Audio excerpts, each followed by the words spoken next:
Hello, and welcome to Moonlit Tales, a place where enchanting tales and the soft glow of the night sky invite you to find calm and drift into peaceful slumber.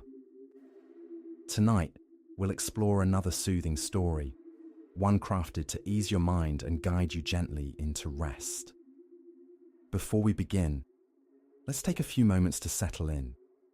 Get comfortable, and with each slow inhale and gentle exhale, imagine the cares of the day quietly fading away. It can be challenging to let go of the day's busyness, particularly as bedtime approaches. But remember, the less we worry about falling asleep, the simpler it becomes for our minds to release any remaining tension. Allow the steady rhythm of your breath to wash away lingering concerns, and let tonight's story help you unwind. Now, settle down and let the calming aura of Moonlit Tales embrace you. Enjoy this tale, and may you find deep, restful sleep beneath the stars.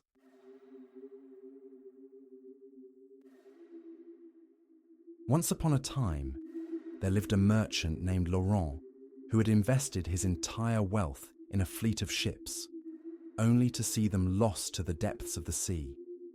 As a widower, he didn't have to share this devastating news with a wife, but he did have 6 children who were accustomed to a life filled with comforts and luxuries. When the creditors came calling and word spread that the family was now destitute, the news hit them hard. Each day that passed without any sign of the ships brought more despair. In time, Laurent found himself selling their cherished possessions, furniture, their elegant carriage, and even his daughter's beautiful jewelry and fine dresses. They had to leave their opulent home behind and move into a humble cottage on the outskirts of town. Laurent often ventured out in search of new investments and partners to help restore his business. Meanwhile, his 3 sons and 3 daughters, mostly grown but lacking practical skills, were left to manage the household on their own. While the older siblings struggled to adjust to their new circumstances, it was Camille, the youngest daughter, who embraced her responsibilities with open arms. She learned how to keep the home running smoothly without any help. Beloved by the villagers, Camille sought guidance on baking, sewing, gardening, and raising chickens from those around her. Her enthusiasm for learning and her diligent work ethic endeared her to everyone she met. Over time, she became the heart and soul of Laurent's family. As her older siblings wrestled with their changed lives, Camille ensured that their home remained tidy and that meals were prepared with care. Nearly 2 years into this new way of life, Laurent received remarkable news. One of his lost ships had finally returned to port with most of its cargo safe and sound. The family rejoiced at this unexpected stroke of luck.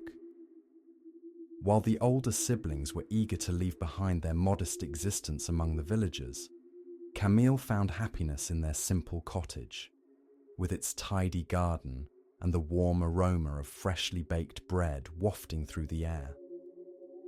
Though she delighted in her family's joy at this good fortune, she felt uncertain about returning to their previous life of luxury. In these past months, she had discovered a deep sense of fulfillment in being helpful and valued within her family. To reclaim his property, Laurent set off on horseback towards the port, a journey that would span a couple of days. Once he reached his destination, he planned to oversee the distribution of his regained wealth and arrange for a comfortable coach to bring him back home. Eagerly anticipating their improved fortune, he asked each of his children what gift they would like from the city. The older siblings made grand requests: luxurious silk shoes adorned with sparkling buckles, elegantly decorated hats, plush velvet capes, playful bears, and shimmering jewels.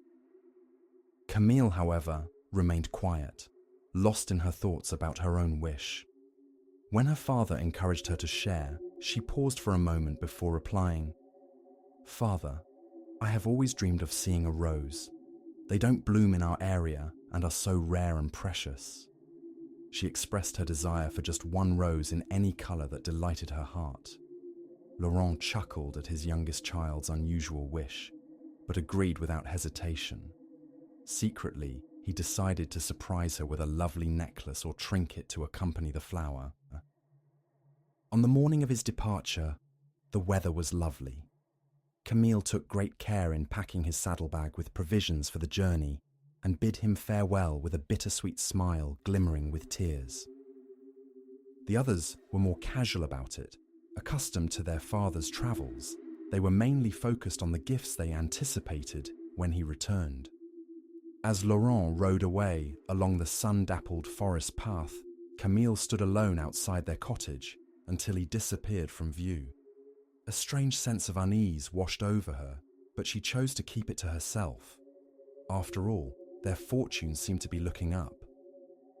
While Laurent's children waited at home, he made his way steadily towards the port city, filled with hope of recovering what had been lost. It was true that he had endured significant hardships, yet with the cargo aboard the ship, he envisioned starting anew, perhaps even building a fleet of ships someday. His mind danced with dreams of spices, silks, and other treasures he could bring back in the future. Thus, it was devastating for him to arrive only to find his dreams dashed into pieces. The ship had indeed returned, bringing with it most of its cargo. Yet, the news of this fortunate turn had spread quickly, prompting his many creditors to act without delay. By the time Laurent reached the port to reclaim his belongings, they had already been dispersed to settle his numerous debts. Despite his attempts to negotiate extensions with various merchants regarding his sizable bills, he found himself unsuccessful. As the day came to a close, he was left free of debt but devoid of any possessions. There were no funds left for him to invest, nor any money available to buy the gifts he had promised his family. Overwhelmed with disappointment, Laurent felt no desire to linger in the city for even a night. Without taking the time to gather supplies, consider the weather, or send word ahead, he mounted his weary horse and rode away down the provincial road that had led him to the port earlier that day. A few hours into his journey, as darkness enveloped him, a fierce storm broke loose. Lightning flashed and thunder rumbled around him, while gusts of wind howled mercilessly, snapping branches from trees. Startled by the tempest, Laurent's horse veered off the main path and plunged into an unknown forest. Realizing too late how unwise it was to travel at night during such weather, Laurent began searching amidst the raging winds for any form of shelter. Perhaps a cave would offer refuge. He lost track of time as his horse wandered through the tumultuous storm, until finally a tall stone wall loomed before them. Urging his horse forward in hopes of finding a house where they could find safety, he soon discovered that what stood before him was not a home, but rather an estate encircled by a formidable wall. Before him stood a grand iron gate that was ajar just enough for passage. With a little regard for etiquette in this urgent moment, Laurent dismounted and pushed the heavy gate wider to guide his horse through. Together, they made their way up a paved path that seemed to stretch endlessly into the swirling shadows. Leaves danced wildly around him as rain lashed against him from all directions. Visibility was poor as he approached a massive structure emerging from the ominous gloom. It was unmistakably a mansion of great stature. Though his sight was somewhat limited, he could discern the grand entrance and numerous spacious rooms adorned with tall windows. It was a rather daunting place for an uninvited guest to arrive, yet he felt he had no alternative. The thought of spending the night exposed to the elements filled him with dread, so he tethered his horse securely in a sheltered nook before making his way to the imposing front door. He grasped the iron knocker and let it fall, its echo reverberating through the dimness as if replying to the distant rumble of thunder. When silence followed, he inhaled deeply and pushed against the heavy door with all his strength. To his surprise, it creaked open and he stumbled forward into a grand entryway. Laurent paused on the chilly flagstones for a moment, catching his breath amidst the eerie quiet. He could still hear the rain pounding against the steps through a small gap in the towering door and felt grateful that he had secured shelter for his horse. As he rose in the dim light, he took in his surroundings. He stood in an impressive reception area, where a sweeping staircase curved gracefully on either side. Suits of armor stood like vigilant guardians throughout the space. In front of him loomed a pair of intricately carved double doors. The stillness inside was so profound that one could easily hear a pin drop. Yet, a gentle glow emanated from beneath the cracks of those doors ahead. After several tentative attempts to call out to anyone within, he finally mustered up his courage and approached the softly lit room, gently pushing open the doors. Stepping inside, he took in the scene. A roaring fire danced merrily in an expansive hearth, while a table set for one showcased a modest selection of dishes alongside a carafe and large glass. His gaze wandered around this inviting space, noting plush chairs and tables overflowing with books scattered about. Yet there was no sign of the homeowner. Laurent awkwardly settled into one of the cozy armchairs, waiting for a moment. The tempting aroma of the meal spread before him proved too enticing to resist. He found himself captivated by the loaf of bread and the savory scent of roasted meat.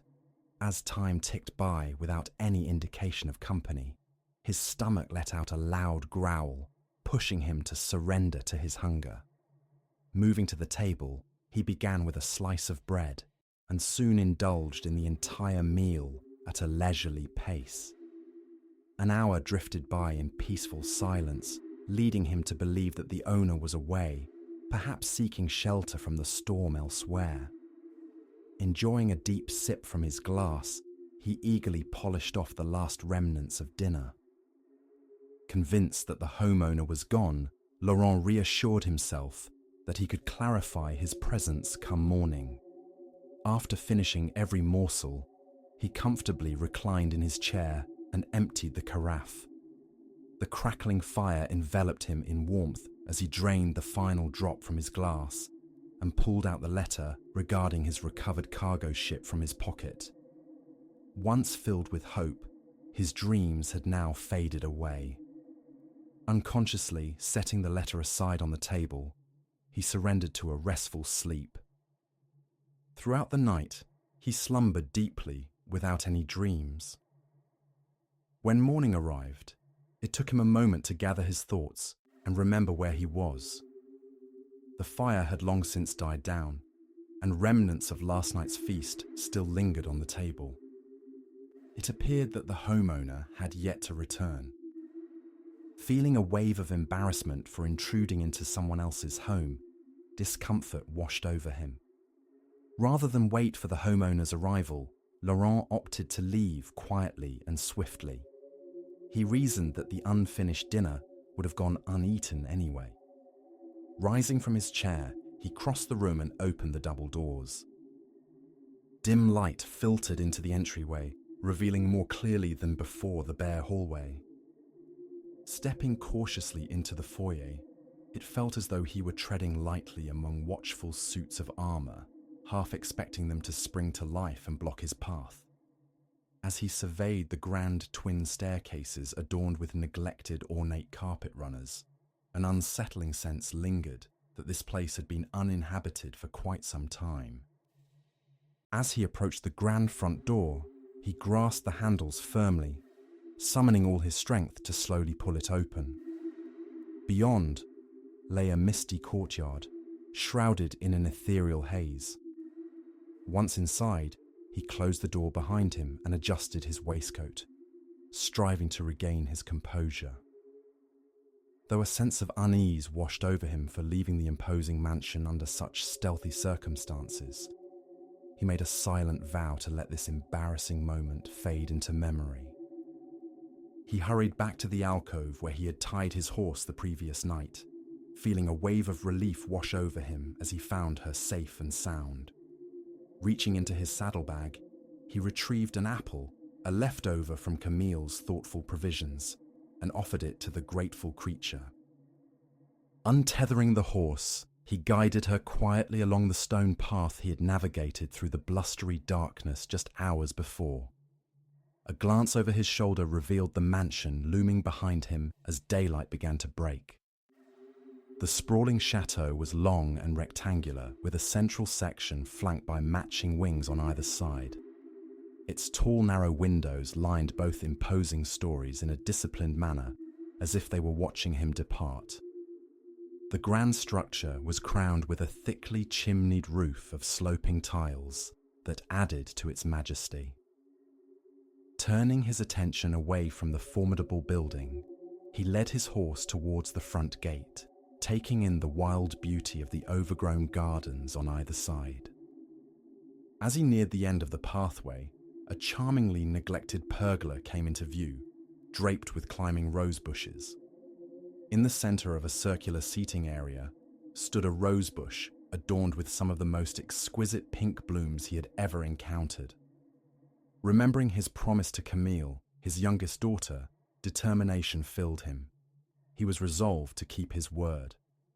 With a knife from his bag in hand, he eagerly began snipping the delicate roses from their bush, intent on gathering them all as a token of his commitment.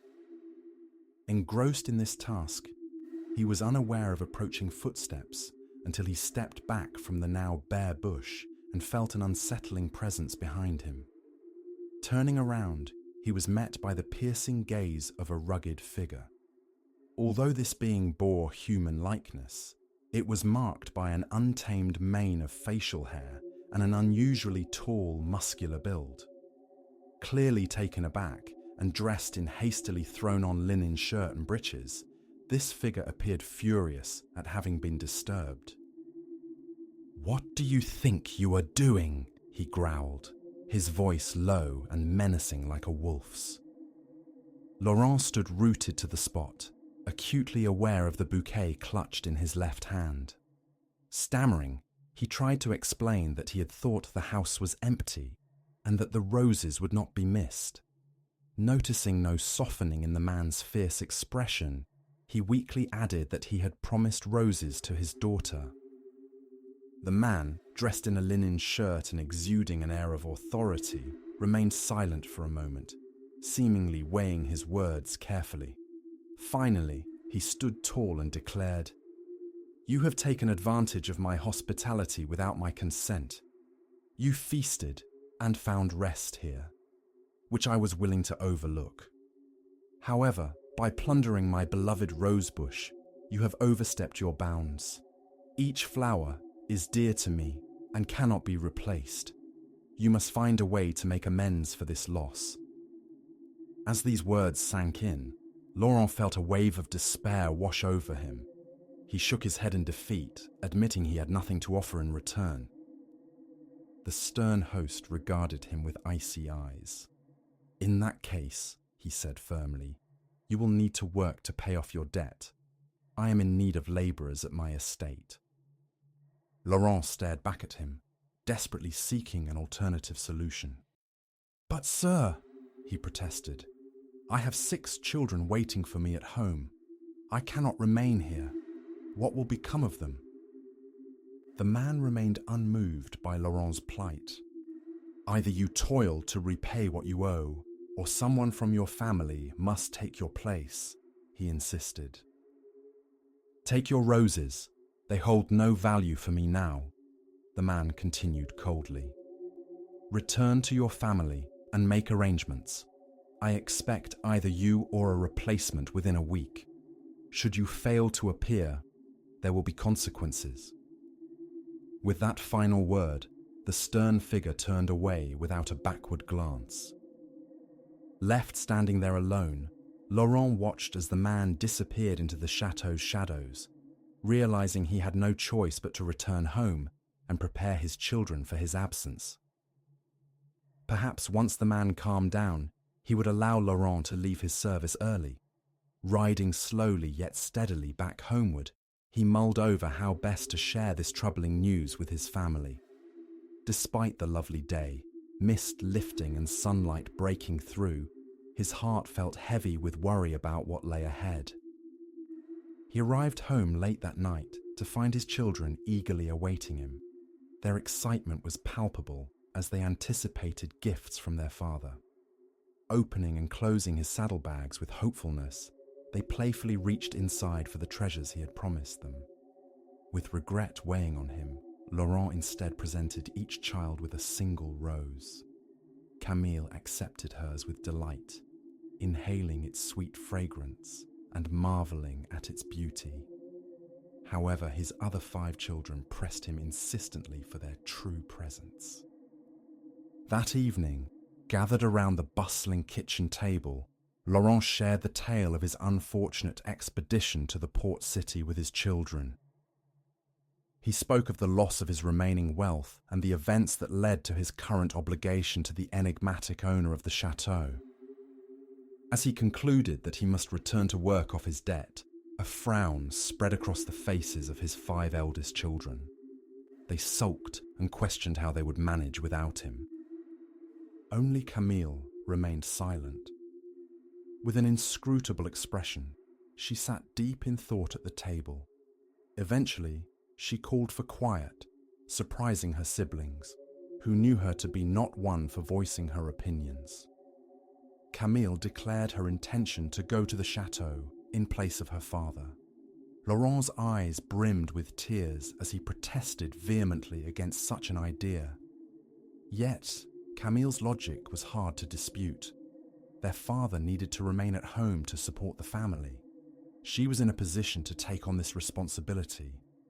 Moreover, she possessed some skills in managing a household and could handle any cleaning or cooking tasks assigned to her. No, she firmly stated, there was no other reasonable alternative. She would be the one to help settle their family's debt. It took Camille a day or two to gather her few belongings for the journey ahead. As the rose her father had given her began to fade, she pressed it between the pages of a book to preserve it. She wanted a reminder of why she was setting off into the unknown, to work for a stranger in a distant and lonely estate. Though apprehensive about leaving behind everything familiar, Camille was resolute in her desire to make her father proud. The morning of Camille's departure arrived bright and clear. Together with Laurent, they loaded her belongings onto a small cart hitched to their loyal mare. The chateau lay 2 days' travel away with the horse pulling their cart, and Laurent knew of an inn where they could rest for the night along their route. Her 4 remaining siblings gathered outside their cottage to bid them farewell. Among them was a blend of relief and unspoken admiration. They were thankful that they would not have to face solitude for too long. The journey was somber for both Laurent and Camille. The pleasant weather accompanied them throughout their first day, and their night spent at an inn passed without incident. The second day of their adventure unfolded with a chilly breeze and a somber sky, as autumn began to weave its magic through the forest. Brown leaves, the first to surrender to the season, danced along their path, while the wind sang a gentle tune through the trees. Their loyal mare trotted steadily down the road, inching them closer to the moment of parting. When Laurent spotted the fork in the road that led to the chateau, a heaviness settled in his heart with every step they took. Noticing her father's sorrow, Camille gathered her courage and offered him a warm smile. "Don't worry, father," she reassured him gently. "I am strong. I will manage." He nodded, clinging to the hope that her words would ring true. At last, they arrived at the dreary entrance of the estate. Laurent understood that their time had come. Once more, he pushed open the gate and guided their horse through, approaching the imposing mansion for a second time. Camille gazed in wonder at what lay before her. The sprawling gardens were tangled and wild, while the towering walls of the house loomed above them like sentinels. It was both daunting and beautiful in its starkness. Coming from a humble village background, Camille found herself speechless at the sheer scale of it all, feeling enveloped by its mystery and permanence. The stones seemed to be resting in a deep slumber, as if waiting patiently for someone to uncover their secrets. She contemplated the challenges that awaited her within those walls, hoping they would be within her reach. Stopping the horse and cart at the grand front steps, Laurent braced himself against the wind that seemed determined to push them away from this threshold. They climbed slowly up the steps. Laurent lifted the heavy door knocker and let it fall with a resounding thud. Father and daughter stood there on the steps, waiting for the stern master of the house to appear. To their surprise, when the door creaked open, it revealed a boy who looked about 13 years old, dressed simply in village clothing. He peered out at them with wide curiosity, before nodding in apparent approval. "Is one of you here to be the new servant?" he asked. Laurent hesitated for a moment, but then explained that he had brought his daughter Camille to work off his debt in his stead. The boy nodded as if this were entirely expected, and swung open the door wider, inviting her inside. With that, the voice scurried away into the shadows of the house, likely to share the news that the new servant awaited with the wind at her back. Camille stepped through the doorway, stepping into her new life. It was a bittersweet farewell for both Laurent and Camille, yet they each donned a brave facade. The loyal mare turned towards home, heavy clouds hanging low above them, and she didn't glance back until they had passed through the chateau gates. Then, the swaying trees of the forest enveloped them. Camille stood hesitantly in the echoing hallway. The muted light of the overcast day filtered through tall windows above the door, but it did little to bring warmth to the space. She stifled a shiver and moved closer to the trunk that held her belongings. She reminded herself to summon her courage and do her utmost. A few moments later, a boy came rushing back into the hall, announcing that the Baron had instructed him to show her to her room. With that, he cheerfully hoisted her trunk and began hauling it up the grand curving staircase. Camille followed him, surprised that they were ascending rather than descending towards a kitchen or lower chamber. Perhaps she would be staying in an attic room. To her astonishment, the boy veered down the first magnificent corridor as they padded along the richly carpeted east wing of the chateau. Their quiet footsteps echoed past portraits of nobles from long ago, gazing down at them as if they were permanent residents and this unfamiliar girl an uninvited guest. So engrossed was she in examining their painted faces that she nearly bumped into the boy when he finally halted in front of a door and pushed it open. Stepping inside after him, Camille was taken aback to find herself in one of the most beautifully appointed bedrooms she had ever laid eyes on. It wasn't overly spacious, and its furnishings were understated, but the canopied bed, exquisite fabrics, and rich wooden accents exuded luxury. As she took in her surroundings, spotting a cozy window seat and a small dressing table, the boy announced his presence by starting a fire in the grate. Once it crackled to life, he stood back with a satisfied grin on his face. "I'm Gabriel," he said warmly. "I help out around here for the Baron with various tasks. I'm really glad you've arrived. It can get quite lonely sometimes, and I could use some assistance with daily matters." Camille felt uncertain about how to reply, while curiosity stirred within her about what those daily matters entailed. She instead thanked him for lighting the fire and inquired when she might meet her new employer. Gabriel gently informed her that the Baron would meet with her the following day to explain her responsibilities. Until then, the boy would bring her a modest supper, wishing her a restful night ahead. With that, he departed as quietly as he had come, leaving the door to close softly behind him. Camille took a moment to gather her thoughts before starting to unpack her belongings. She hung her clothes neatly in the spacious wardrobe and placed her few treasured books carefully on a side table beside the bed. As she opened one of the volumes, she discovered a delicate pink rose tucked between its pages, which brought a wistful smile to her lips. After closing the book and setting it aside, she moved over to the window, drew back the heavy drapes, and settled into the inviting embrace of the window seat cushions. From this vantage point, she had a splendid view of the courtyard, where wild gardens sprawled along winding paths and climbed up the stone walls of the chateau. The dusk was settling in, and a gentle breeze swept across the paved yard, stirring up small whirlwinds of leaves. Dark clouds hurried past as the moon began to rise. Tired from her journey and feeling somewhat out of place in this new environment, she soon found herself drifting off into a light slumber, cocooned by the curtains. A soft knock on her door stirred her awake. Rousing from her cozy spot, she took a deep breath to compose herself before opening the door to find a tray waiting outside. It held a simple meal of bread, cheese, soup, and steaming tea. Glancing down the empty hallway, she realized Gabriel was quite adept at moving unnoticed. Carrying the tray inside, she set it down on a small table by the fireplace. Hungry from her travels, she savored every bite of her meal.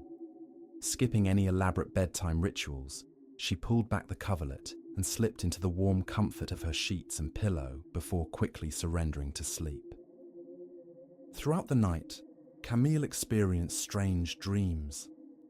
She found herself wandering through dimly lit corridors of the chateau, following a large dog that vanished into various rooms only to reappear moments later in the hallway.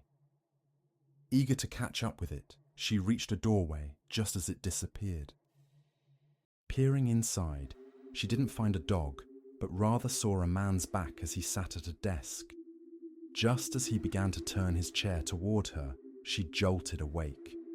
Sitting upright in bed, she noticed how low the fire had burned and felt warmth from sunlight streaming through her window. As her initial bewilderment faded, a gentle knock echoed at her door.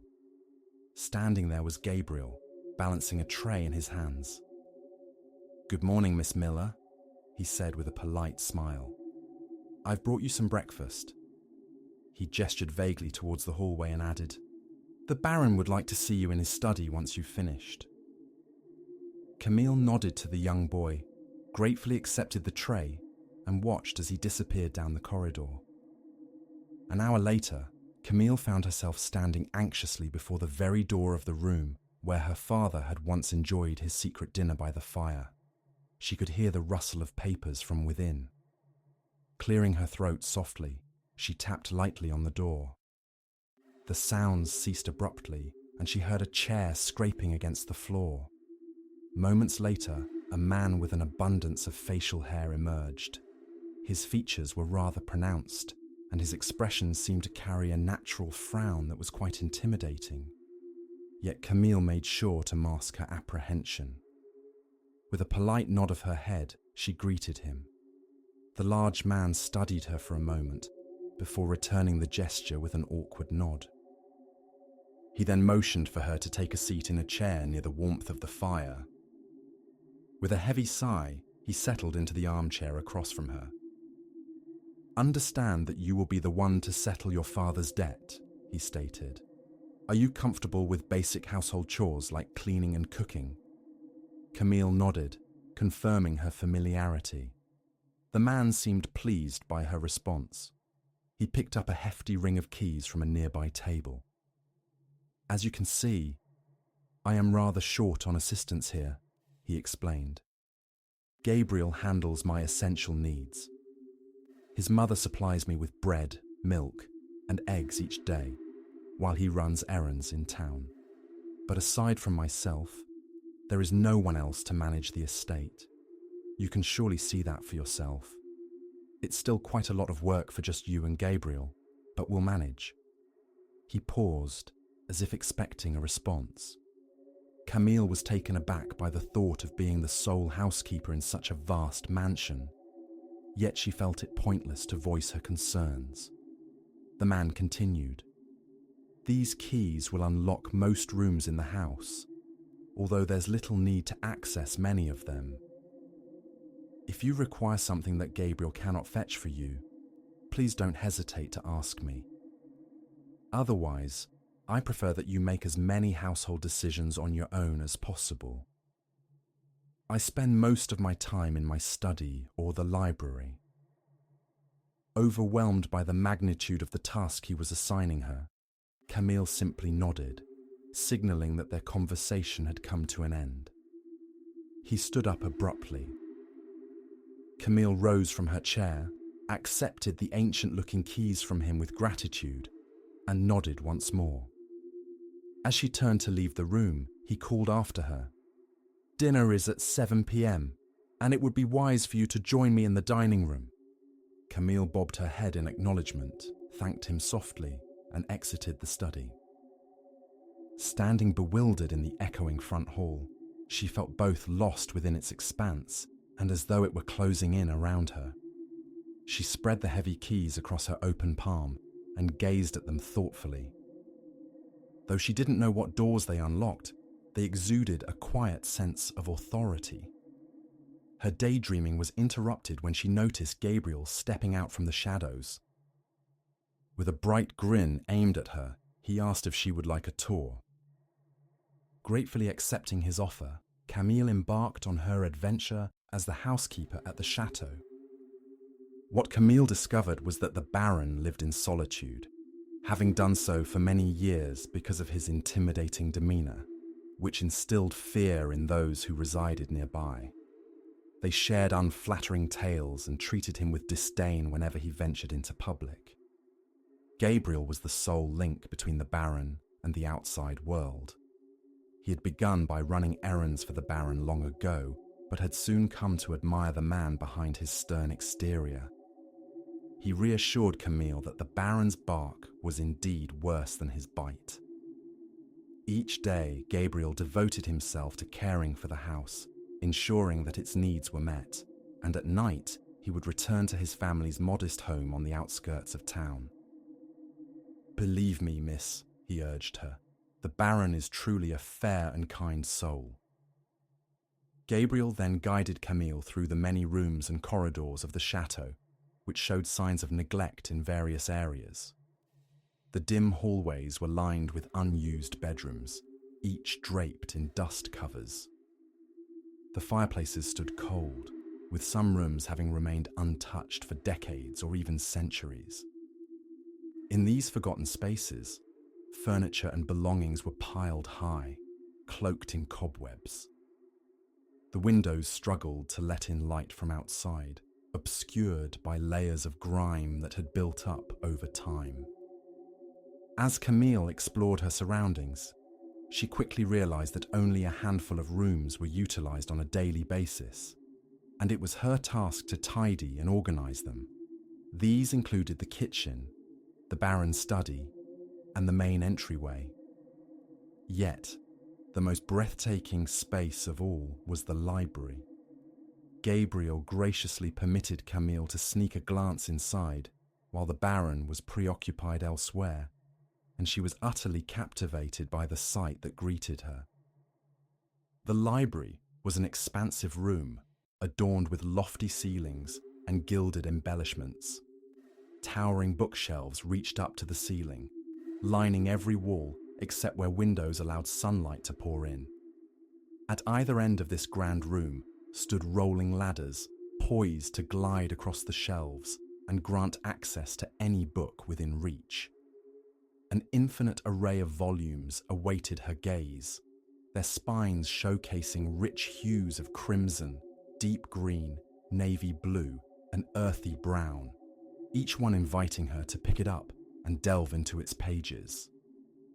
Camille, a devoted reader who had cherished the few books she possessed during her father's financial struggles, had never encountered such an extraordinary collection. According to Gabriel, the Baron often spent hours in this sanctuary, a claim that seemed undeniably true. Scattered throughout this luxurious haven were tables stacked with books open to particular passages or grouped together thoughtfully, while well-loved leather armchairs bore witness to countless hours spent immersed in reading. Gabriel gravely informed her that he must ensure the fire in the grate remained lit throughout the day. Camille imagined what it would be like to select one of those many tomes and sink into a cozy chair, breathing in the delightful aroma of aged paper infused with ink. It was truly enchanting. She understood that if she wanted to make progress in this neglected home, she simply needed to choose a spot and start. On that first day, she and Gabriel diligently dusted and aired out the front hall before tidying up the kitchen. For some time now, Gabriel and the Baron had been preparing basic meals there. However, much of the space desperately needed attention. Though not a culinary expert by any means, Camille found joy in reviving the kitchen's charm.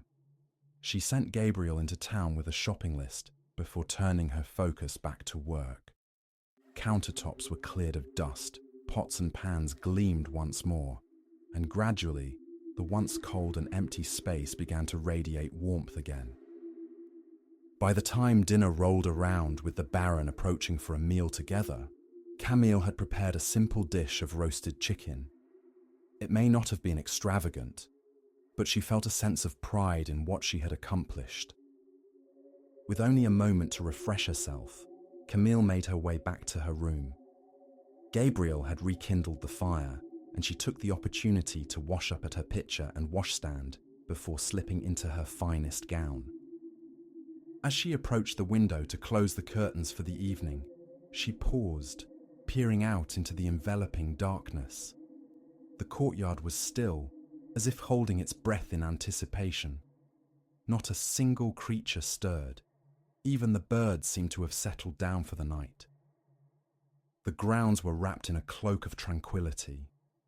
Gently, she pulled the velvet curtains together, reluctantly tearing her gaze from the outside world. There was so much yet to uncover about this place, she reflected. Lighting a candle, she ventured down the dimly lit hallway and descended the grand staircase toward the tall dining room doors. The space was remarkably opulent for just 2 guests. It must have been the setting for lavish gatherings and sumptuous formal dinners in times past. She looked up in admiration at the dazzling crystal chandelier that hung above like a constellation of stars.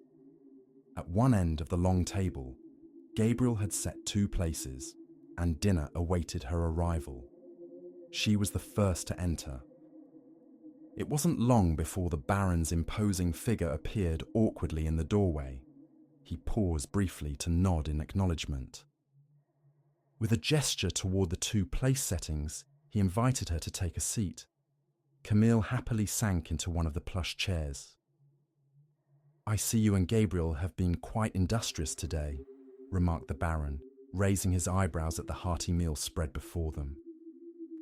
"He has borne a heavy burden as my sole assistant these past years. I'm glad you're here to help share some of that load." Camille nodded, uncertain how to respond. "You are my lord," she began hesitantly. But he shook his head gently.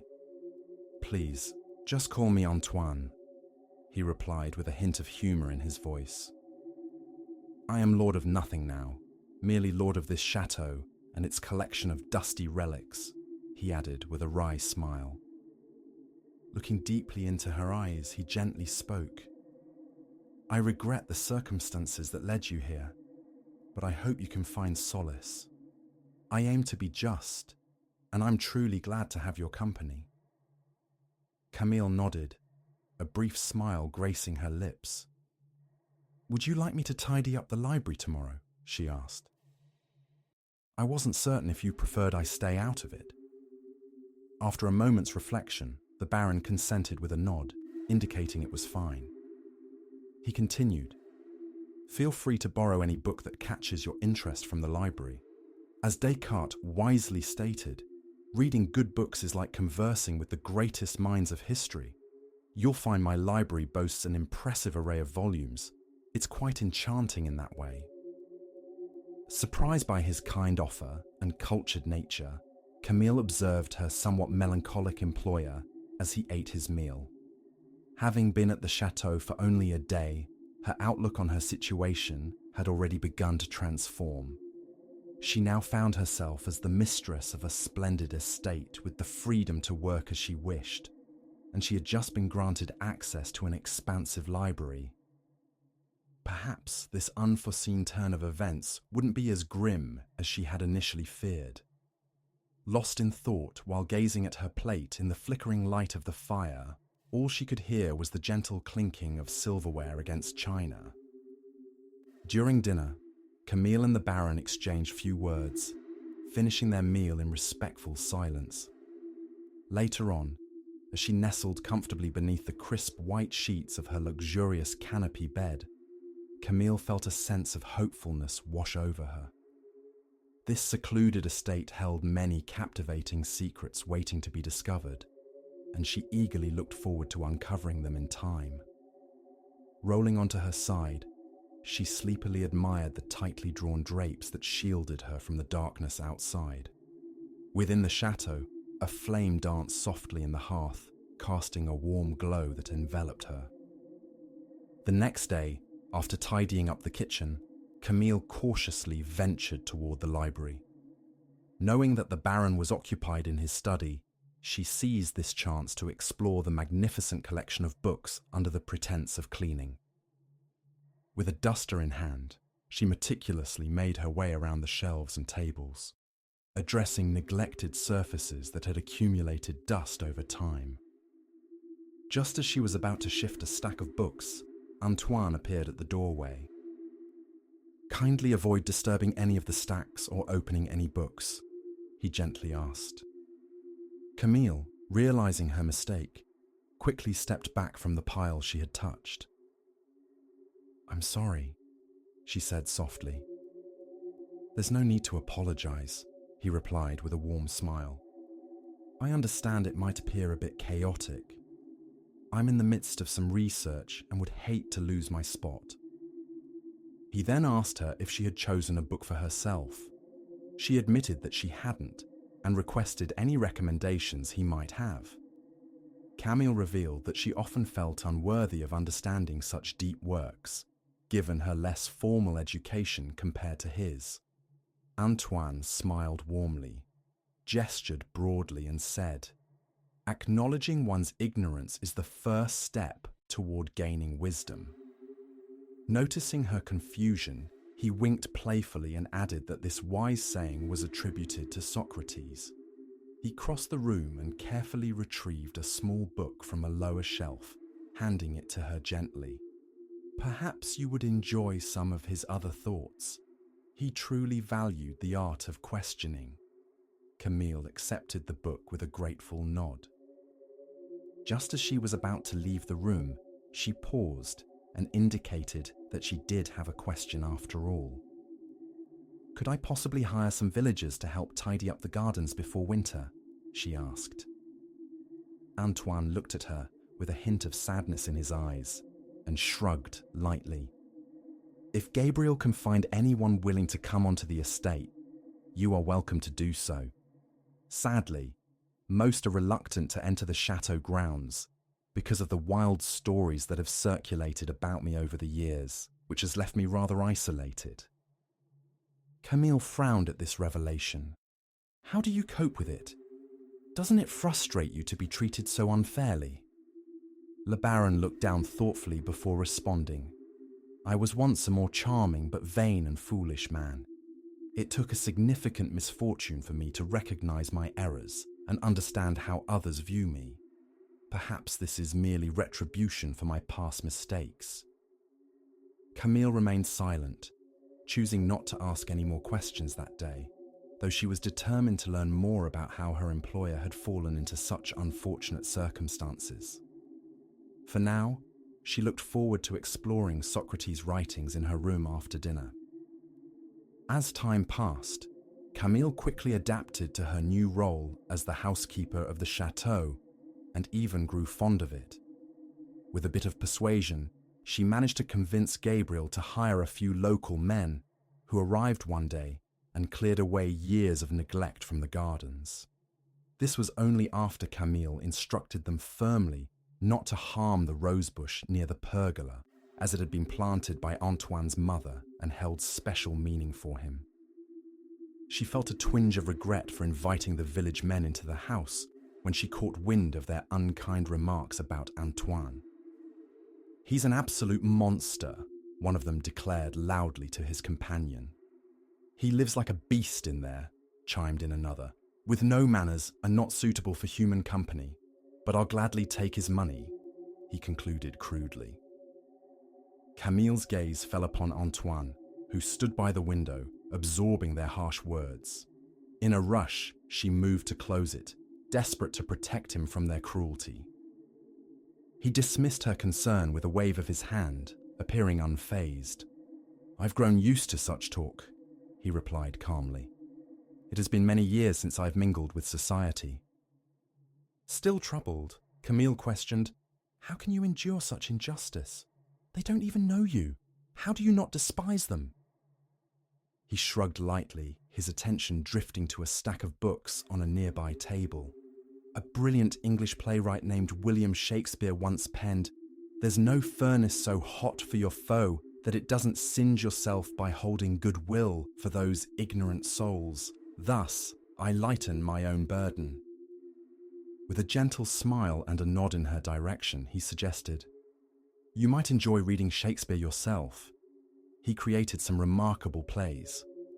Then he returned to his books, leaving Camille to reflect on his words and the dreary weather beyond. Despite the heavy workload that awaited her each day, Camille found moments to explore the house.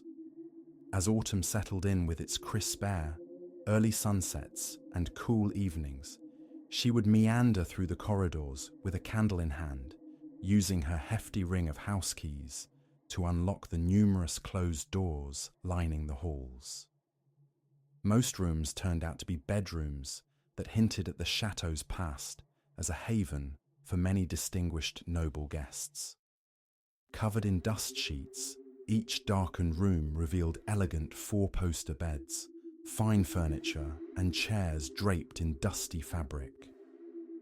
One day, she stumbled upon what seemed to be a particularly special chamber, a lady's room unlike any other, still filled with remnants of her belongings.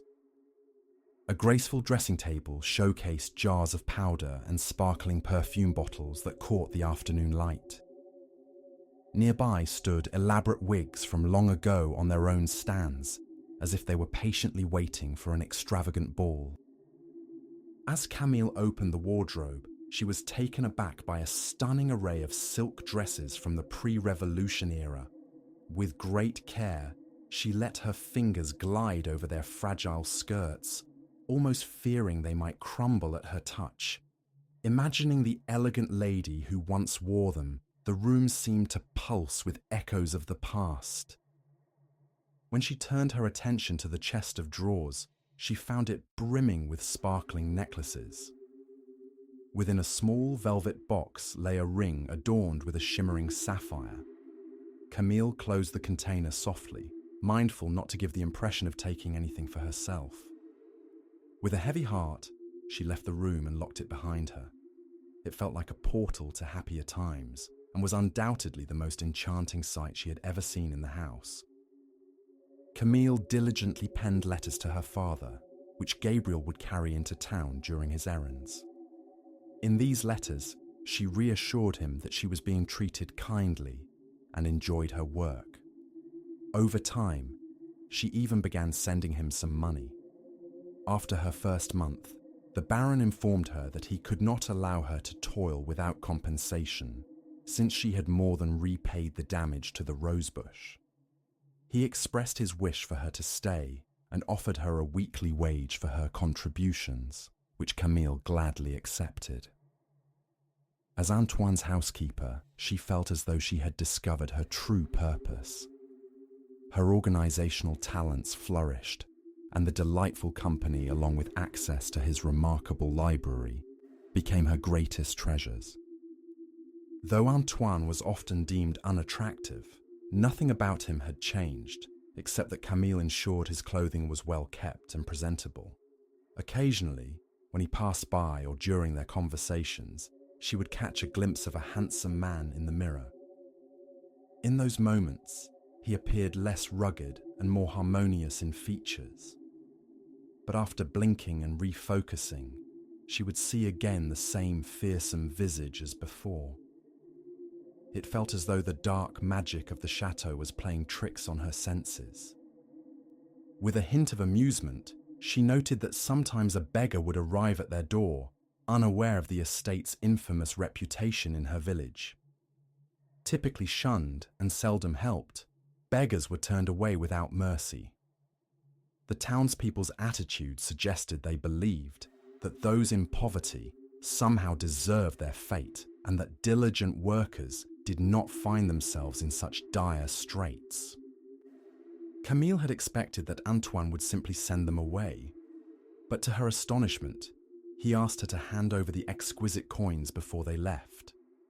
Intrigued, Camille couldn't help but question his unexpected generosity, especially since no one around him seemed to have shown him any kindness. Once again, he referenced a philosopher he admired, Aristotle, saying, "A true magnanimous person seeks no favors, but is always ready to extend kindness to others." With a hint of regret in his voice, he added, "I must strive to become a more magnanimous man because it is my past deeds that have led me astray." Though Camille was eager for more insight into his life, she couldn't pry further at that moment.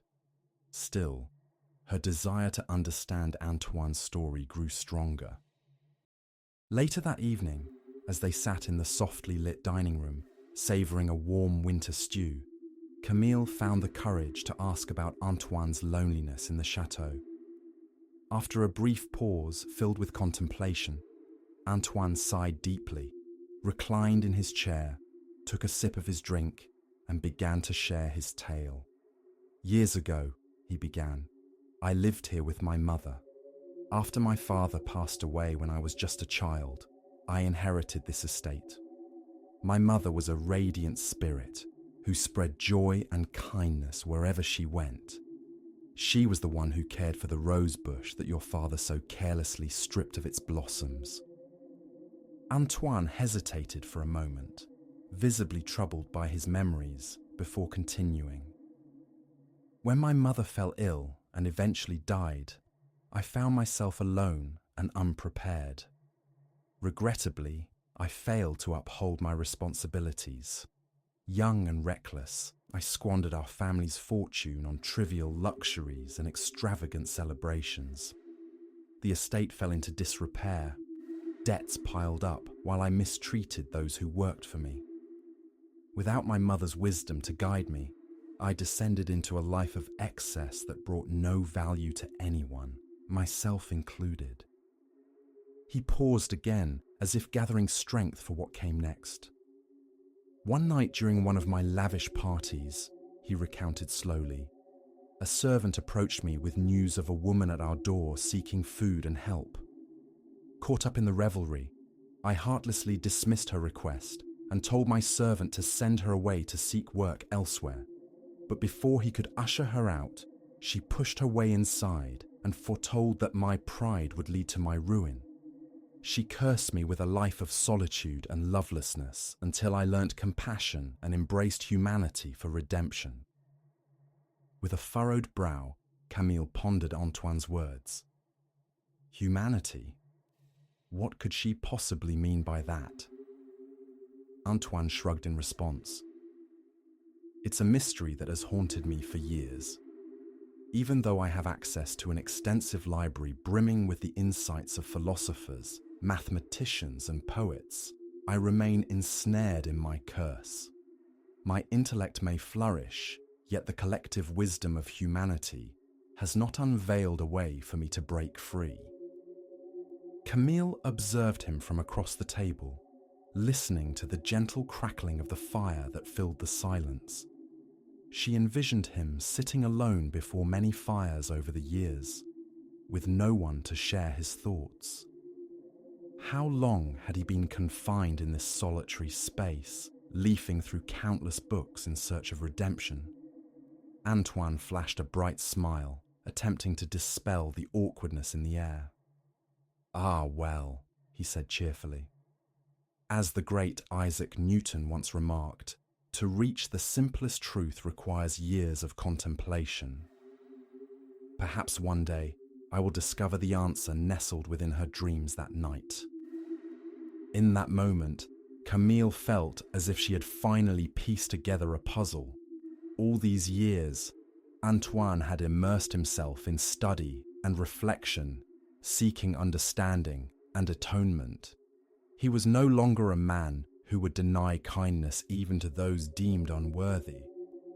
Yet she couldn't help but wonder what else he might achieve. Would he be forever confined among his books and the dusty remnants of his past mistakes? She hoped not. Her admiration for him had grown deep. Pulling her covers snugly under her chin, she gazed sleepily at the glowing embers of the fire in the hearth.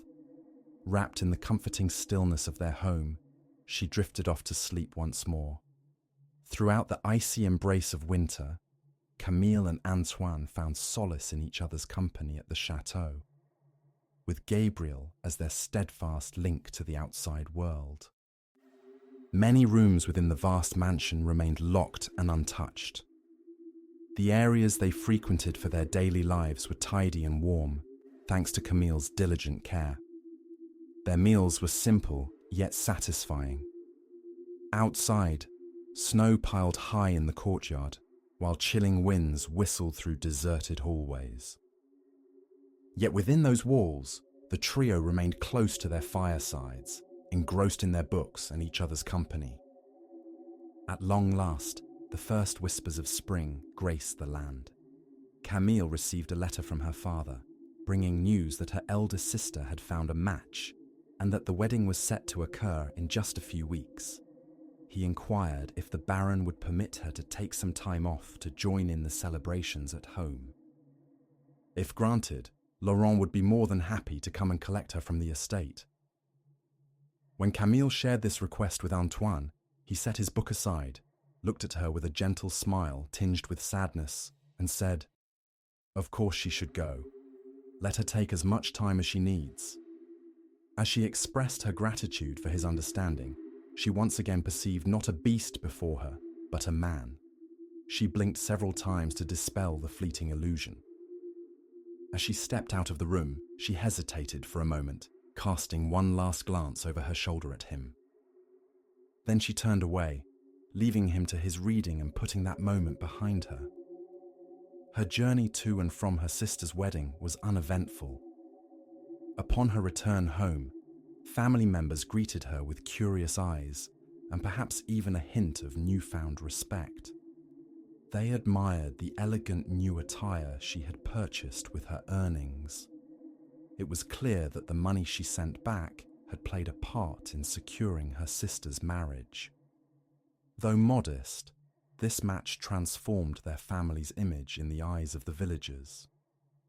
They were no longer seen as impoverished, but rather as stable and respectable thanks to Camille's steady income. Yet, despite this shift in perception, Camille felt less at home within the familiar walls of their cottage than before. Although she had remained within the confines of the chateau during that time, it seemed as though her perspective had broadened and her horizons expanded immensely. Sitting around the fire with siblings engrossed solely in their own trivial matters made her feel confined. She felt a pang of sorrow at having to part from her father once more, but also experienced a sense of relief when he bid farewell at the gates of Antoine's estate. She was ready to embrace her role once again as mistress of the house. However, joy quickly turned into dismay upon witnessing the chaos that awaited her return. Gabriel answered the door with eagerness, clearly overjoyed by her arrival. He whispered to her that everything had changed since she'd laughed last. Even the Baron was dishevelled and had not left his library since she left. After tidying up her belongings, Camille made her way directly to Antoine. As she gently pushed open the library door, she was met with a chaotic sight. Books lay strewn about, some opened and stacked haphazardly, while empty glasses cluttered the tables. Antoine slouched in a chair, appearing as though he hadn't changed his shirt in days. At the sound of her entrance, he glanced up, his expression shifting to one of sheepish relief. In that moment, Camille found herself grappling with her perception of him. Despite knowing he appeared unkempt, unshaven, and rather beastly, her eyes seemed to deceive her. It took a moment for her to truly see him again. Yes, there he was, clearly in need of some upliftment. Within just a few days, Camille managed to restore order to the chaos. The dust and neglect accumulated over weeks were swiftly addressed, and Antoine's spirits visibly lifted with her return. Yet Gabrielle confided in her that the Baron had immediately plunged into a deep melancholy and had become utterly ineffective at managing anything, even forgetting to eat. But with spring bursting forth across the estate, it was hard to remain sad for long. Camille was filled with joy, having successfully organised the clearing of the garden before winter's arrival. The courtyard was a breathtaking sight, showcasing the lovely plantings that Antoine's mother had designed many years ago, now flourishing in their full splendour. A delightful array of colourful flowers bloomed gracefully, enhancing the enchantment of the surroundings. Each day seemed to bring more birds, their sweet melodies filling the mornings and beckoning the residents of the chateau to enjoy the garden's beauty. Camille and Antoine began to cherish their afternoons spent reading beneath the pergola, and he often allowed Gabriel to finish his chores early so they could unwind together. Camille also found joy in opening the windows of the once stuffy mansion, inviting in fresh air. Life across the estate felt revitalized, as if a new chapter was unfolding. As summer drew near, Camille received another message from her father about her sister's upcoming wedding. She found herself torn between her duty to attend this family celebration and her desire not to part from Antoine again. To navigate this conflict, she proposed an unconventional idea. He would join her at the wedding and stay at a nearby inn. Antoine was taken aback by this suggestion, voicing his worries about how others might view him. Camille comforted him by explaining that her village was far away and that its residents wouldn't have any preconceived notions about him. In her eyes, he was no longer a monster, but rather a wise and gentle man she had come to love deeply. She believed her community would welcome him with open arms. The thought of a nobleman attending a village wedding did not intimidate Camille. She had long since stopped seeing Antoine as a beast or merely a baron. Despite his initial hesitance, Antoine eventually agreed to accompany Camille to ensure she wouldn't miss her sister's special day. However, he appeared anxious about the entire situation and wore a solemn expression during the preparations. Undaunted by his mood, Camille arranged for Gabrielle to visit the local tailor to have a new suit made for Antoine, one that fit him well and suited contemporary styles. She had noticed that he was still wearing clothes that were decades out of date. The latest fashion favoured clean lines and simpler designs, and she wanted him to have an outfit that would present him as dignified and modern, rather than like an artifact from another time. The rooms we had prepared were ready, and the carriage shone brightly after its cleaning. At last, the day came when Gabriel bid farewell to the couple as they set off on their journey. It was a rare sight for him, watching the Baron leave the estate for the first time. He promised to keep everything in order while they were away. The ride to Camille's village was swift. They covered the distance in just a day, and what a lovely day it was. Summer was in full bloom, its vibrant colours surrounding them as the horse trotted along the forest path. Sunlight danced joyfully through the leafy canopy above, casting bright beams that illuminated their route and creating a gentle whisper in the breeze. At first, Antoine remained quiet, seemingly hesitant about being seen with Camille in public. However, after a few miles had passed, he began discussing a book that Camille had been reading. Their familiar playful banter soon resumed.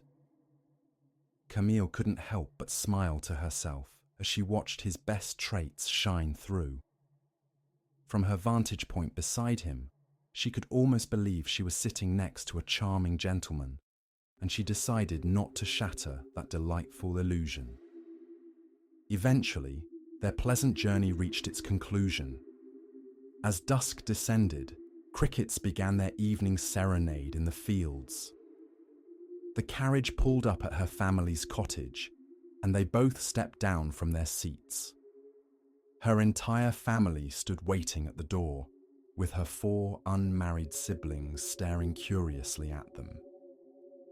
Laurent made an effort to collect himself as he stepped forward to greet Antoine warmly. He thanked him for accompanying Camille and honoured them with his visit.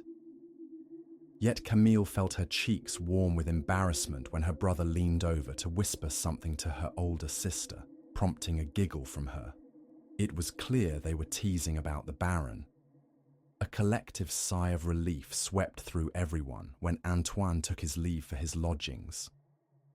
Once inside, Camille allowed herself to be drawn into conversation with Laurent and her siblings about the wedding preparations. Still, she couldn't shake off her concern for Antoine and wondered how he was faring at the inn, hoping he wasn't facing any unkindness there. As she nestled into bed that night, thoughts of him lingered heavily on her mind. She came to the realization that she would feel a sense of relief once the wedding was over and they returned to the chateau, a place she now regarded as her true home. The atmosphere was somber when he arrived at the church the next day for the ceremony. It was clear that Camille's worries had come to fruition. They sat in silence throughout the service, both acutely aware of the weighty stares from the congregation. The small church felt even more confined with all eyes upon them. After the ceremony, the celebration unfolded on the village green. Though modest, it was filled with life, featuring punch, cakes, and vibrant wildflowers. Amidst this joyful scene, women gathered in small groups, savouring treats while children danced across the lawn, delighting in a carefree afternoon. Yet Camille and Antoine felt a disconnect from the merriment surrounding them. She stood stiffly beside him, nodding at the villagers who had once shown her warmth.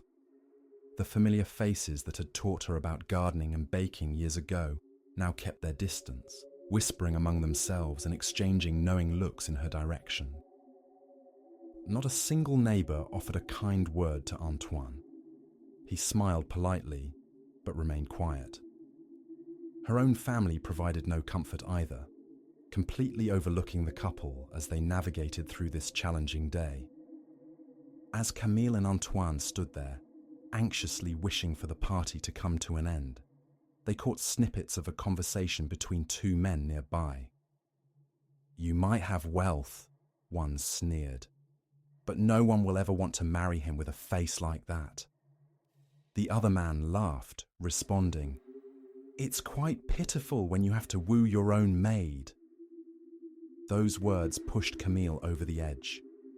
Setting her punch down firmly, she strode to the centre of the gathering, demanding everyone's attention with a firm voice.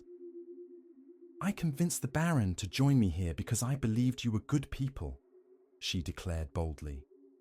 I was certain that his noble spirit and kindness would show you all that he is not the monster you think him to be.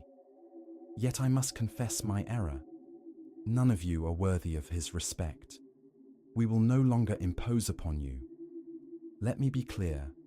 Antoine is a better man than any of you.